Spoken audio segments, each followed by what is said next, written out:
Salut toi, bienvenue sur Moodop. Moi c'est Khalida et ici on parle développement personnel, santé mentale, bien-être, tout ce qu'on devrait apprendre à l'école, mais qu'on découvre souvent seul, un peu tard et parfois dans la douleur.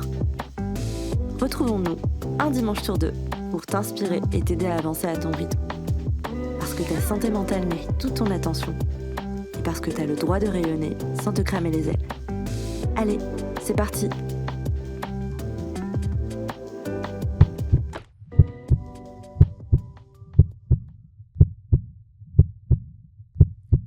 Tu sais, ce moment où ton cœur bat un peu plus vite que d'habitude. C'est exactement ce que je ressens là maintenant pendant que j'enregistre ces premières minutes. Parce que c'est mon tout premier épisode et que je suis en train de faire exactement ce que je vais te proposer de faire. Oser me lancer. Pour être honnête, j'avais prévu de commencer avec un autre sujet, l'estime de soi, un sujet qui me touche particulièrement. Mes petites confidences, j'ai flippé, genre vraiment. Alors, j'ai fait des petits exercices pour essayer de me calmer, mais ça, je t'en parlerai peut-être un petit peu plus tard. Puis je me suis dit, allez, soyons honnêtes, c'est justement ce sujet qui me fait galérer. Et c'est celui-là que je dois aborder en premier. Si j'y arrive, toi aussi tu peux le faire. Je pourrais te dire que tout est prêt, que c'est carré, que tout est super organisé, mais ce serait complètement faux. Ce que je peux te dire en revanche, c'est que c'est vivant. Et ça, c'est déjà énorme. Mais pourquoi c'est si dur de se lancer? On parle souvent de se lancer comme d'un acte de courage, comme si on devait juste trouver la force. Mais si c'était plus profond que ça? Et si c'était biologique? Notre cerveau adore la routine, le connu, le confort. Dès qu'on sort un peu du cadre, il panique. Et il active l'amygdale, qui est le mini-centre d'alerte du cerveau, donc c'est le centre de la peur, et il se met à crier au danger. Et puis, comme si ça suffisait pas, on ajoute une petite couche, le regard des autres. Ou pire, ce qu'on imagine qu'ils vont penser. On se fait plein de scénarios catastrophes dans sa tête, et puis on se met à se poser plein de questions. Si je me plante, et si on va me juger, et si je passe pour une imposture. Mais tu sais quoi? Si ça fait aussi peur, c'est souvent parce que ça compte vraiment, parce que c'est important, parce que ça nous tient à cœur. Allez, je vais te raconter mon petit saut dans le vide. Créer ce podcast, c'est une idée qui me trotte dans la tête depuis des mois, voire même des années. Mais à chaque fois que je me disais allez, on y va, je reculais.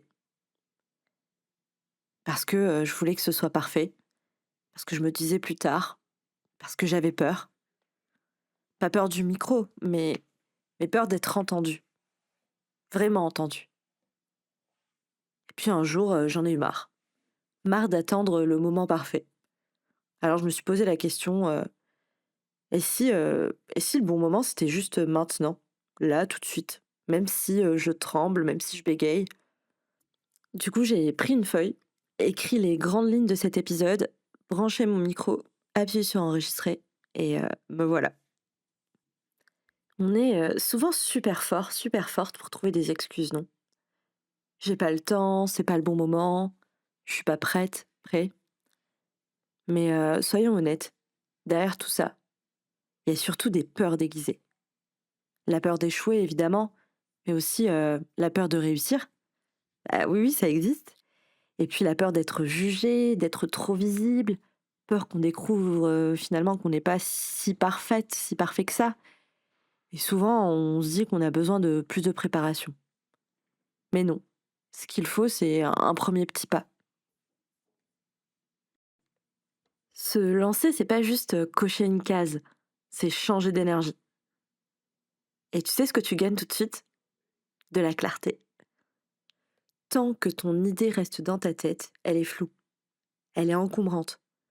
Mais dès que tu fais un premier pas, même le plus petit des pas, elle devient réelle. Tu peux la voir, la toucher, la bidouiller, et ça fait un bien fou. Et puis surtout, il y a un petit bonus que j'adore, et je pense que vous adorez aussi, c'est la fierté. Pas celle où tu fanfaronnes, non, mais la petite voix intérieure qui dit ça y est, je l'ai fait. Même si j'avais peur, même si je tremblais, je l'ai fait.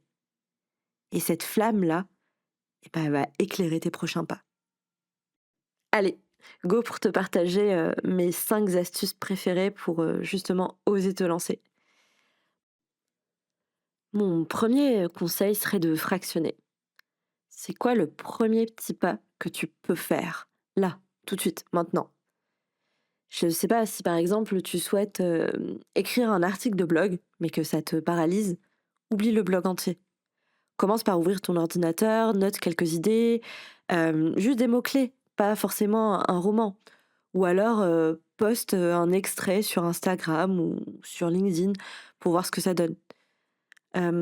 Autre chose, bah, tu rêves de lancer ton podcast, et je vais prendre cet exemple parce que je suis passée par là.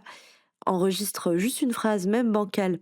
Le but, c'est juste de commencer, rien de plus. Autre point important, c'est de savoir nommer ses peurs. Est-ce que tu as peur d'être ridicule? Peur qu'on te dise mais pourquoi tu fais ça? Ou peut-être peur de pas être compris, comprise? Dis-le à haute voix. Écris-le sur un post-it. Par exemple, ma peur, moi, c'est bah, que mon projet ait l'air ridicule. Ou bah, j'ai peur que personne n'écoute mon podcast. Quand tu la nommes, ta peur devient un peu moins effrayante. Elle prend moins de place dans ta tête. Et plus tu la regardes en face, plus elle s'efface. Le troisième point concerne surtout ton entourage. Entoure-toi bien. Tu n'as pas besoin d'une armée. Une seule personne parfois suffit. Quelqu'un qui croit en toi. Ça peut être ton ami, ta sœur, ton frère, un collègue, une collègue, ou même quelqu'un de random que tu as rencontré sur Internet ou autre. Mais partage-lui ton idée. Dis-lui, voilà, et je pense à ça, qu'est-ce que t'en penses? Rien que le fait de le dire à haute voix, à quelqu'un d'autre que toi, bah, ça peut te donner justement cet élan de confiance. Et puis, il y a ton discours intérieur aussi. Essaye cette phrase: «Je suis en train d'apprendre». Elle est un peu magique. Au lieu de te dire, «Je suis nul, j'y arriverai jamais», dis-toi, «Je découvre, j'apprends» et c'est normal que ce soit pas parfait, tout de suite. Par exemple, si tu lances un podcast et que t'aimes pas ta voix ou ton montage, rappelle-toi que c'est un premier essai, que la perfection, finalement, ça viendra plus tard. Et puis enfin, le dernier conseil qui pour moi est super essentiel, c'est, tout simplement de normaliser le doute. Le doute, c'est normal, c'est même plutôt sain. Il montre, bah, que tu tiens à ce que tu fais. Dis-toi que si tu doutes, c'est tout simplement que tu es humain, humaine et que ton projet compte vraiment pour toi. Tu vois, j'en ai parlé, mais en préparant, cet épisode ou même, le précédent, sur, l'estime de soi, j'ai énormément douté. J'ai failli, tout effacer, tout arrêter à plusieurs reprises, mais non. J'ai décidé, d'aller jusqu'au bout parce que, ce qui compte finalement, c'est d'oser, pas d'être parfait.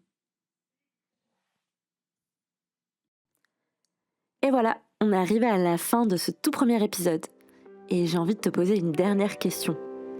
Qu'est-ce que toi, tu repousses depuis trop longtemps?